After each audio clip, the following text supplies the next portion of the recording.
감사합니다. 하나님께 영광 돌려드립니다. 날이 많이 추워졌습니다. 건강에 유의하시기를 바라고 더 은혜 많이 받으시기 바랍니다. 오늘은 내게 결코 정죄함이 없나니 라는 제목으로 말씀을 받겠습니다. 한국의 기독 청년 10명 중 4, 5명이 마음의 평안을 얻기 위해서 점이나 타로를 보고 명상에 의지한다는 것으로 나타났습니다. 또 신앙생활 하는 이유가 무엇이냐 물어보니 구원보다 마음의 평안을 위해 사실 한다라고 드러났는데요. 이것만 봐도 우리는 2가지 사실을 분명히 알 수 있습니다. 첫째, 그만큼 기독 청년들이 인생살이를 힘들어한다는 말이기도 하지만 더 정확하게 말하면 정말 복음을 누릴 줄 모른다는 말이죠. 그리고 2번째로 평상시 교회가 복음을 가장 강조하지 않고 있다는 말이기도 합니다. 복음을 가장 중요한 것으로 말하지 않고 있고 자주 말하지 못하고 있고 복음으로 각인뿌리 체질될 만큼 도와주지 못하고 있다는 말입니다. 그러니 교회 다닌 지 수십 년이 되어도 직분은 계급장 달듯이 고공승진하는데 실상은 복음에 대해서는 잘 모르고 있다는 말이죠. 결국에는 미래를 쳐다보면 무너질 수밖에 없는 것입니다. 초대교회는 그러지 않았습니다.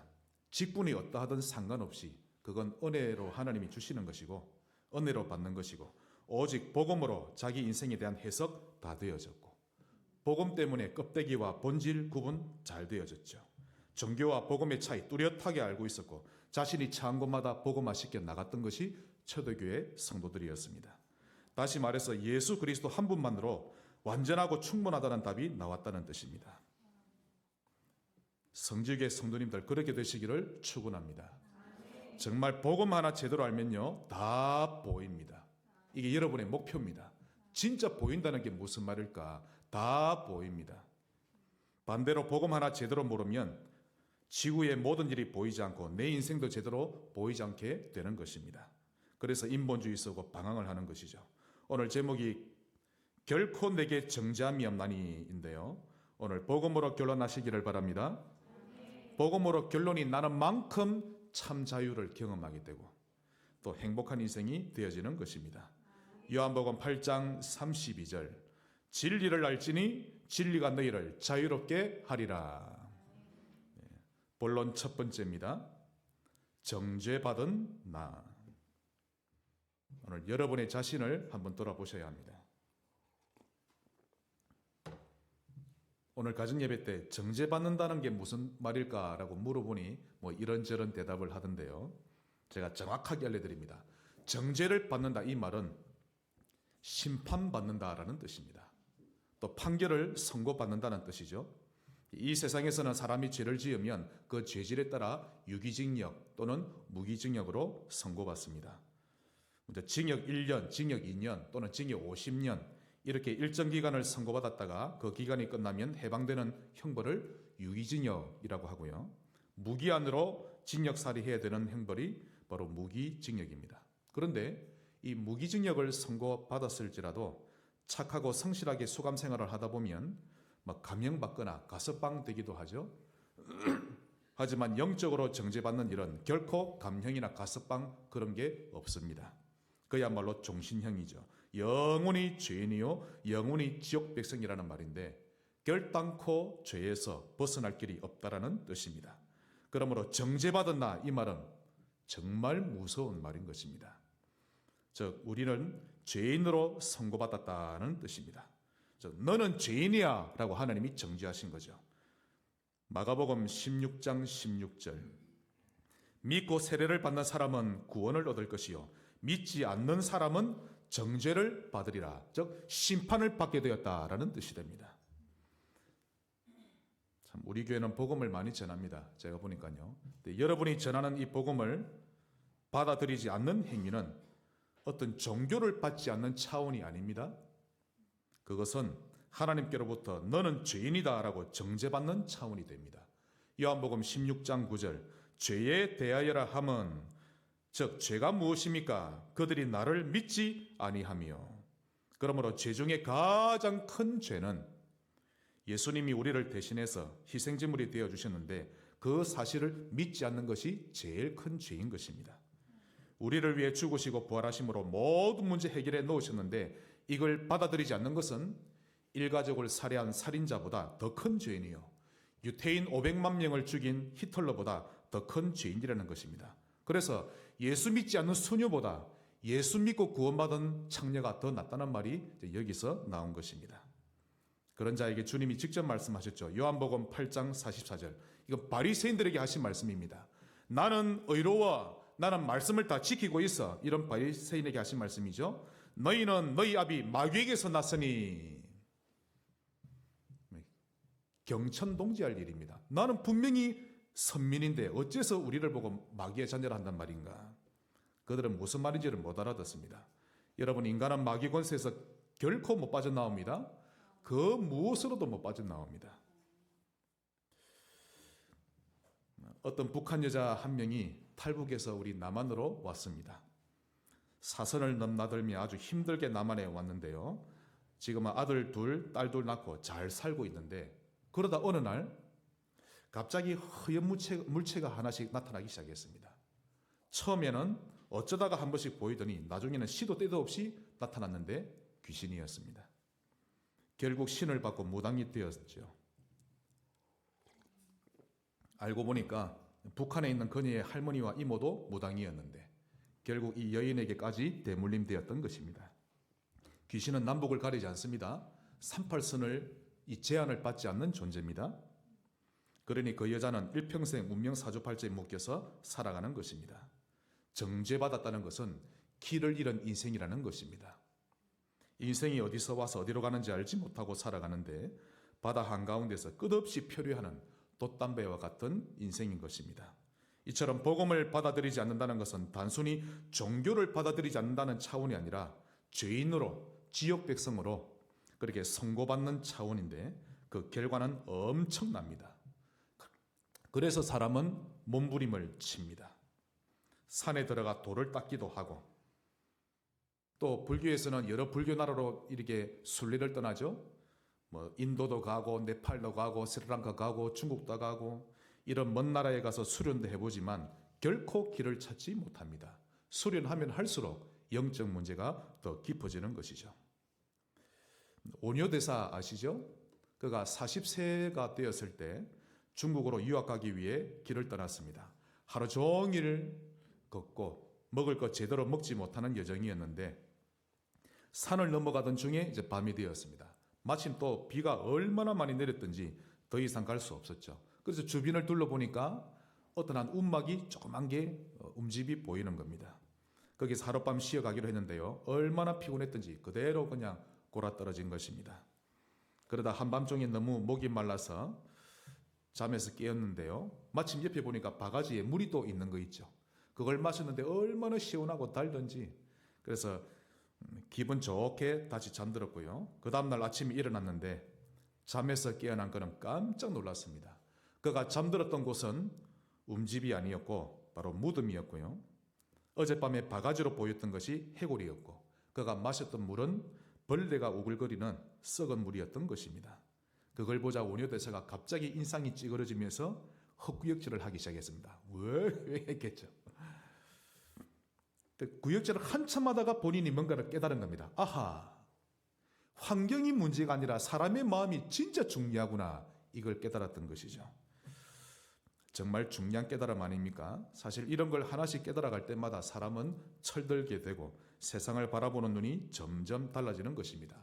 그러나 반드시 여러분이 기억하셔야 할 것이 있습니다. 이런 것을 수천 번, 수만 번 깨달았다고 해서 내 죄가 용서받거나 죄인이 의인이 되는 것 아닙니다. 사형수가 해골물에 대한 이치를 깨달았다고 해서 감옥에서 추록되는 것은 아니라는 것입니다. 누군가가 나를 대신해서 사형을 당해줘야 내가 사형의 죄에서 해방받는 것이죠. 해골물에 대한 깨달음은 인생에 대해 조금 더 철들게 해줄 뿐입니다. 산은 산이요 물은 물이로구나. 이런 깨달음은 사람이 일생을 살면서 재물욕, 명예욕 이런 건 다 부질없는 것이니 너에게 주어진 일생을 그런 부질없는 곳에 투자하며 살지 말라. 그런 의미가 들어있죠. 그렇게 교훈을 주는 정도지 궁극적인 구원의 길을 주는 것이 아니라는 것입니다. 여러분, 구원의 길은 아무나 깨닫는 거 아닙니다. 예수님을 바라볼 때 그 십자가에 달린 예수가 나의 구원자로 보여야 합니다. 근본 문제가 보여야 하고요. 사람들은 길을 찾기 위해 몸부림을 치고 있죠. 자, 이렇게 그 결과는 어떠합니까? 수고하고 무거운 짐을 지는 인생으로 살아갑니다. 많이 깨달았음에도 불구하고 수고하고 무거운 짐을 지고 흑암, 혼돈, 공허가 계속 인생 가운데 몰려오는 것입니다. 시편 97편 7절, 조각한 신상을 섬기며 허무한 것으로 자랑하는 자는 다 수치를 당할 것이라. 그동안 내가 본질을 쫓아온 게 아니라 허상을 쫓아 살아왔구나를 알게 되는 것입니다. 이사야 41장 29절, 보라, 그들은 다 헛되며 그들의 행사는 허무하며 그들이 부어 만든 우상들은 바람이여 공한 것뿐이니라. 죽음 앞에 섰을 때 이걸 깨닫는 것입니다. 이렇게 살다 죽은 사람은 결국 지옥에 들어가서 거기서 영원히 고통받으며 살게 됩니다. 계시록 20장 15절, 누구든지 생명책에 기록되지 못한 자는 불못에 던져지더라. 불못에 던져집니다. 믿으시기를 바랍니다. 그 불못은 어떠합니까? 마가복음 9장 48절, 거기에서는, 즉 지옥에서는 구더기도 죽지 않고 불도 꺼지지 아니하느니라. 거기에 들어가면 죽지 않습니다. 영원히 고통받으며 살게 되죠. 이런 자들이 살아가면서 하나님께 저지른 죄의 대가는 그의 후손들이 치르게 됩니다.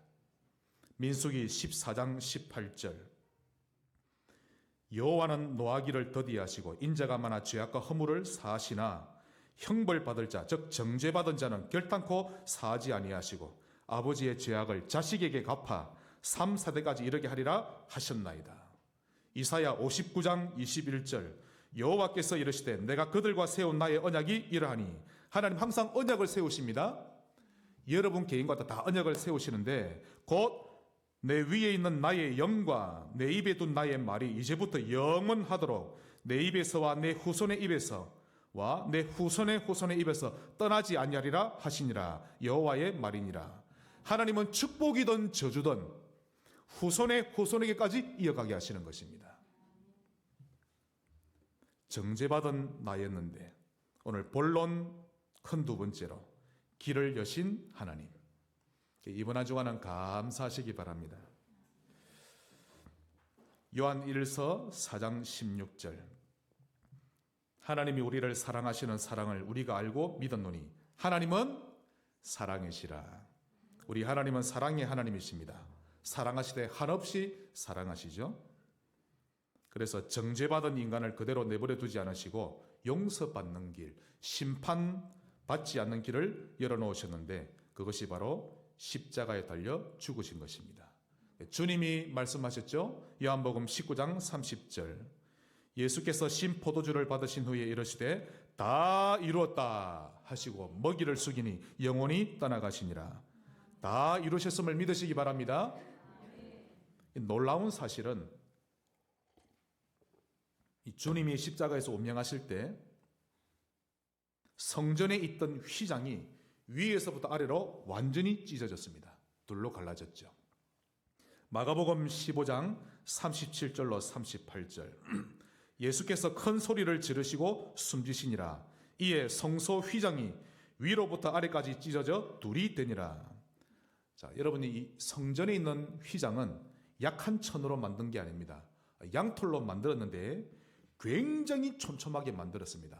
그래서 가로 5m, 세로 5m, 두께 15cm. 두껍죠? 이걸 아주 두텁게 촘촘하게 만들어졌는데 이걸 만드는데 300명의 제사장을 들러붙여서 만들었다고 했습니다. 이게 얼마나 튼튼하고 견고했는가 하니 황소 2마리가 양쪽에서 잡아당겨도 찢어지지 않았다고 합니다. 이게 찢어진 것이죠. 누구도 건드리지 않았는데 주님이 십자가에서 운명하시던 순간 위에서 아래로 하나님이 찢어 놓으신 것입니다. 자, 이게 무엇을 의미합니까? 바로 이게 길을 여셨다는 의미인데, 먼저 어린 양처럼 예수님의 몸이 찢겨진 것을 의미합니다.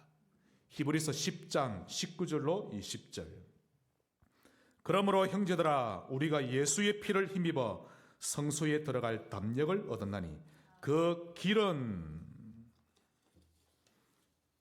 우리를 위하여 휘장 가운데로 열어놓으신 새로운 살 길이요 휘장은 곧 그의 육체니라. 우리를 위해 살을 찢으신 것을 믿으시길 바랍니다. 그래서 주님이 제자들과 성찬식 하실 때 말씀하셨죠. 받아 먹어라. 이것은 내 몸이니, 내 몸이니라. 영생하도록 하는 몸이니라. 이 말은 우리 영혼과 육신의 질병 문제 다 짊어지고 가셨다는 것입니다. 여러분의 나쁜 습관, 내피림 체질, 불신앙 스타일, 모든 것 다 짊어지고 가셨음을 의미합니다. 또한 하나님과 우리 사이를 막았던 벽이 완전히 사라졌고 우리가 하나님 앞으로 담대히 나아갈 수 있다는 그 비밀이 바로 휘장이 찢어진 것을 이야기합니다. 자, 성전을 짓기 이전에 먼저 성막이 있었죠. 그 성막에도 성소와 지성소가 있었는데 그 사이를 하나님이 휘장으로 가로막게 하셨죠. 그래서 두 장소를 구분짓게 하셨습니다. 지성소 제일 안쪽에는 대제사장만 들어갈 수 있었는데 1년에 딱 한 번 7월 10일 대속죄일 날 그가 들어가서 자신과 온 백성의 죄를 속죄했던 것입니다. 자, 그날이 되면 일반 제사장들도 성막 밖에 나가서 백성들과 함께 대기하고 있어야 됩니다. 대제사장 혼자만 들어갈 수 있었는데 혹 그가 관에서 하나님께 기도하다가 실수하면 죽임을 당하기도 했죠. 아무나 들어갈 수 없는 곳입니다. 그런데 주님이 우리 죄를 영원히 사하심으로 말미암아 하나님과 우리 사이에 막혀있던 휘장을 하나님이 다 찢어놓으신 것입니다. 베드로전서 3장 18절 그리스도께서도 단번에 죄를 위하여 죽으사 의인으로서 불의한 자를 대신하셨으니 이는 우리를 하나님 앞으로 인도하려 하심이라. 주님의 죽으심은 영원한 피제사를 의미합니다. 히브리서 10장 12절 오직 그리스도는 죄를 위하여 한 영원한 제사를 드리시고 하나님 우편에 앉으사 14절 그가 거룩하게 된 자들을 한 번의 제사로 영원히 온전하게 하셨느니라. 한 번 예수 믿으면 영원히 의인입니다. 믿으시기를 바랍니다. 18절 이것들을 사하셨은즉 다시 죄를 위하여 제사 드릴 것이 없느니라. 그래서 요한복음 16장 24절에 이렇게 말씀하셨죠. 지금까지는 너희가 내 이름으로 기도 안 했지. 늘 피제사만 드렸지 피제사 안 드려도 돼. 내 이름으로 기도하면 돼. 그런 뜻입니다. 전에 내려오는 유대 랍비들 말에 의하면요. 그때 성전에 찢어진 휘장이 이걸 제사장들이 다시 붙이려고 깨미려고 시도했는데 절대 붙일 수 없었다라고 합니다. 즉 다시는 하나님과 우리 사이를 막을 것이 없음을 하나님이 똑똑히 보여주시는 것입니다. 이것이 복음입니다. 진정한 굿뉴스죠. 로마서 8장 33절 34절 누가 능히 하나님께서 택하신 자들을 고발하리요 어렵다 하신 이는 하나님이시니 누가 정죄하리요. 한번 저를 따라 합시다. 누가 나를 고발하리요. 누가 나를 정죄하리요. 여러분 하나님의 백성입니다. 감사하시기를 바랍니다. 제가 간간히 말씀드리지만 저희 어머니는 살아계실 때 기도할 때 귀가 딱지 간질 만큼 하시는 말씀이 있습니다. 이 불처한 죄인을 여러분 그리 기도하지 마세요. 나는 하나님의 자녀, 나는 부족하지만 하나님의 자녀로 신분이 완전히 상승된 것입니다. 또한 휘장이 찢어졌다는 것은 마지막 세 번째로 누구든지 만민이 하나님 앞으로 나아갈 수 있게 되었다는 것을 의미합니다. 디모데전서 2장 4절 하나님은 모든 사람이 구원을 받으며 진리를 아는 데 이르기를 원하시느니라. 그래서 주님이 승천하시기 직전에 만민을 향하라고 237과 5천 종족 향하라고 그들을 향해 전도 선교운동을 펴라고 유언을 하셨던 것입니다. 마가복음 16장 15절에 또 이르시되 너희는 온 천하에 다니며 만민에게 복음을 전파하라. 마태복음 28장 19절 너희는 가서 모든 민족을 제자로 삼으라. 사도행전 1장 8절 오직 성령이 너희에게 마시면 땅 끝까지 이르러 내 증인이 되리라 하시니라. 하나님은 길을 여시되 누구든지 구원을 받을 수 있도록 만민을 향해 길을 여신 것인데 우리는 이 길을 전하며 삽시다. 그런 여러분의 하루하루 되시기를 주의 이름으로 축복합니다. 마지막 큰 세 번째로 한번 따라합시다. 다 살린다. 이게 세 번째입니다. 이것이 여러분의 마인드가 되어야 합니다. 저런 사람은 교회 안 나왔으면 좋겠다. 아이고 저 인간은 꼴도 보기 싫다. 이런 사람은 복음의 흐름이 현재 스톱된 상태입니다. 이런 신자는 지금 복음에 대한 감각이 없죠. 영적으로 캄캄한 채 살고 있는 겁니다. 아이고 시련이 없으면 좋겠다. 나에게 어려움이나 갈등이 전혀 없으면 좋겠다. 저런 인간이 없는 데서 좀 신앙생활을 하고 싶다. 그래서 기도할 때 하나님 아버지여 이런 것들이 제게 전혀 없게 해 주시옵소서. 기도해도 소용없습니다. 아무리 기도해도 그건 듣지 않습니다. 그렇게 기도하면 안 되고 하나님 아버지여 이런 것을 극복할 수 있는 믿음과 은혜를 내게 부어주옵소서. 그래야 할 때 하나님이 은혜를 주셔서 그런 것을 넘어설 수 있게 하시는 것이지 시련이 없고 어려움이나 갈등이 전혀 없는 곳은 지구상 그 어디에도 없는 것입니다. 왜냐하면 세상 임금이 마귀이기 때문에 그렇지요. 그러니 지구가 끝나는 날까지 창세기 3장 문제는 계속해서 발생하는 것입니다. 여러분 꼴보기 싫은 사람이 없는 교회 어디에도 없습니다. 그러니 기도가 틀리면 안 됩니다. 하나님은 이기게 하시고 극복하게 하시지 전혀 없게 하지는 않으시거든요. 자, 그렇다면 다 살려야 되겠는데 어떤 마인드로 살아야 합니까? 그 첫 번째로 사람을 살린다라는 마인드를 가져야 합니다. 한번 따라합시다. 사람은 살린다. 사람은 살려야 됩니다. 자, 사람을 살리는 우리의 모습을 어때야 하는지 주님이 직접 예화를 드셨습니다. 예전에는 이 여리고에서 예루살렘으로 이렇게 장사를 떠났죠. 여리고는 아주 땅이 좋아서 농사 지으면 잘 됩니다. 과일도 잘 열리고 곡식도 잘 맺고. 근데 여리고는 이 높은 지대에 있죠. 농사가 안 됩니다. 그러니 여리고에서 많은 걸 수확해서 예루살렘 근처에 가서 장사하고 이제 내려오죠. 어떤 사람이 예루살렘에서 장사하고 돈보따리를 딱 짊어지고 자기 집이 있는 여리고로 내려가고 있었는데 길에서 그만 강도를 만났습니다. 강도들이 그의 옷을 벗기고 때리는데요. 거의 죽기 직전까지 때렸던 것입니다. 누가복음 10장 31절. 자, 그때 마침 한 제사장이 그 길로 내려가다가 그를 보고 피하여 지나가고. 제사장은 뭘 하는 사람입니까? 예배를 수종드는 사람이죠. 네, 제사장은 못 본 척하며 피해갔습니다. 32절. 또 이와 같이 한 레위인은 제사장의 직무를 서브하는 자입니다. 그들도 그곳에 이르러 그를 보고 피하여 지나가되. 이 제사장과 레위인은 유대 지역의 대표적인 지도자인데 겉으로는 하나님을 잘 섬기는 것처럼 보이지만 실상은 사람을 살릴 줄 모르는 사람이었죠. 그걸 주님이 지금 지적하고 계시는 겁니다. 그런데 33, 34절.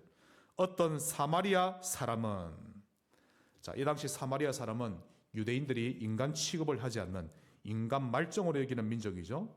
그런데 그가 여행하는 중 거기 이르러 그를 보고 불쌍히 여겨 가까이 가서 기름과 포도주를 그 상처에 붓고 싸매고 그 짐승에 태워 주막으로 데리고 가서 돌보아 주니라. 심지어 35절입니다. 그 이튿날 그가 주막 주인에게 데나리온 2를 내어주며. 자, 1데나리온은 노동자의 하루 품삯 정도입니다. 지금으로 치면 10만 원 정도죠. 근데 데나리온 2이면 약 20만 원 정도인데 그 데나리온 2를 내어주며 이르되 이 사람을 돌보아 주라. 비용이 더 들면 내가 돌아올 때 갚으리라 하였으니. 아마 제사장이나 레위인들도 데나리온 2 정도는 가지고 있었을 텐데 그들은 돈이 문제가 아니라 사람을 살린다라는 마인드가 없었던 게 문제였던 것입니다. 그걸 주님이 찝으신 것이죠. 그러면서 주님이 질문하십니다. 36절. 너의 생각에는 이 세 사람 중에 누가 강도 만난 자의 이웃이 되겠느냐? 그러자 37절. 이르되 자비를 베푼 자니이다. 예수께서 이르시되 가서 너도 이와 같이 하라 하시니라. 여러분, 만약 강도 만난 자가 치료받고 회복된 이후에 어떻게 했을까요? 분명합니다. 아마도 사마리아 사람을 잊을 수가 없을 것입니다. 자기를 외면했던 제사장과 레위인의 말에는 콧방귀만 꼈을 것이고, 그러나 사마리아 사람이 하는 말에는 크게 신뢰하고 만일 그가 복음을 전해주면 당연히 기쁘게 받았을 것입니다. 사람을 살린다는 마인드를 가지셔야 합니다. 또한 다 살린다라는 마인드를 가져야 합니다. 사람을 살리되 내가 골라서 살리는 게 아니라 다 살린다라는 마인드를 가져야 합니다. 대부분이 자기를 사랑해주는 사람만 좋아하고 자기에게 반기드는 사람은 싫어하죠. 그건 개나 고양이도 그래야 합니다. 짐승 수준이죠. 누가복음 6장 32절. 너희가 만일 너희를 사랑하는 자만 사랑하면 칭찬받을 것이 무엇이냐? 죄인들도 자기를 사랑하는 자는 사랑하느니라. 어떤 사람까지 살리면 되겠습니까? 그 목표가 원수까지 살리면 됩니다. 성경 구석구석에 이렇게 말씀하고 계시죠.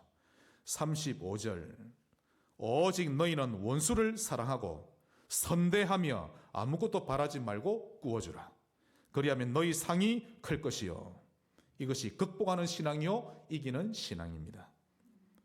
그래서 내게 상처 준 사람을 피해 다니는 것이 아니라 오히려 불쌍히 여기고 그를 선대하며 챙겨주는 것인데, 이렇게 하면 여러분은 엄청 큰 사람으로 성장할 것입니다. 이전과는 확연히 달라지죠.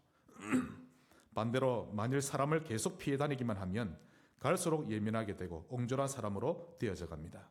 다 살린다는 마인드 가지시길 바랍니다.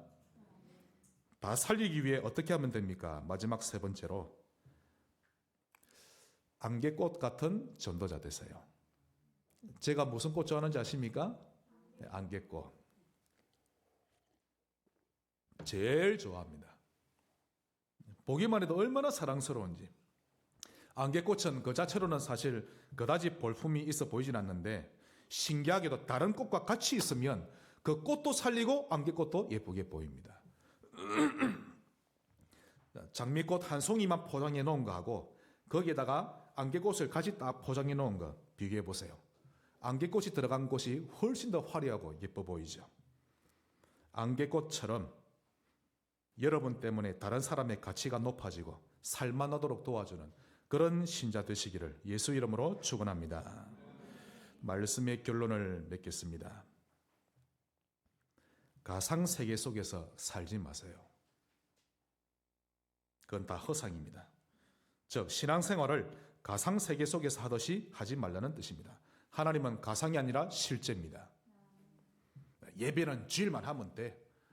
아니야, 뭐 또 가고 싶으면 가고 안 가면 돼. 하나님이 상상 속에 계신 것이 아니라 분명히 살아계십니다. 하나님이 실제라는 것을 알면서도 우리는 은근히 하나님을 추상적으로 여기고 가상 세계 속에 계신 듯이 내 마음대로 살아가는 것입니다. 예배 드리기 싫으면 안 드리고 불신앙하고 싶으면 하고 싶은 대로 다 하고, 이제부터는 살아계신 하나님 앞에서 하시기 바랍니다. 사무엘상 2장 3절. 심히 교만한 말을 다시 하지 말 것이며 오만한 말을 너희 입에서 내지 말지어다. 여호와는 지식의 하나님이시라 행동을 따라 보시느니라. 6절로 7절. 여호와는 누구십니까? 죽이기도 하시고 살리기도 하시며 스올에 즉 지옥에 내리기도 하시고 거기에서 올리기도 하시는도다.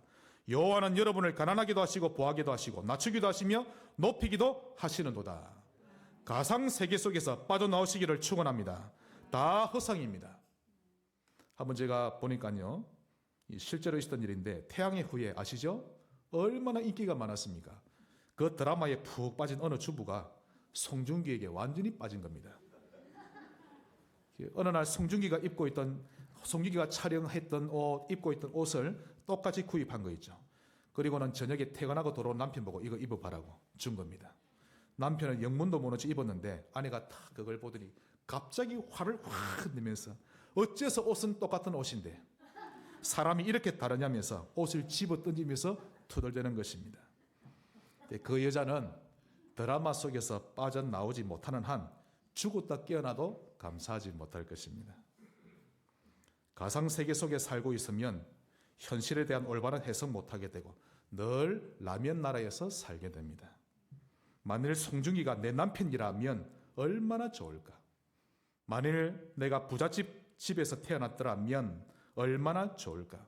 이렇게 라면 나라에서 헤어나오질 못하고 살게 되는데, 이런 사람은 결코 극복하거나 이기는 삶을 살지 못합니다.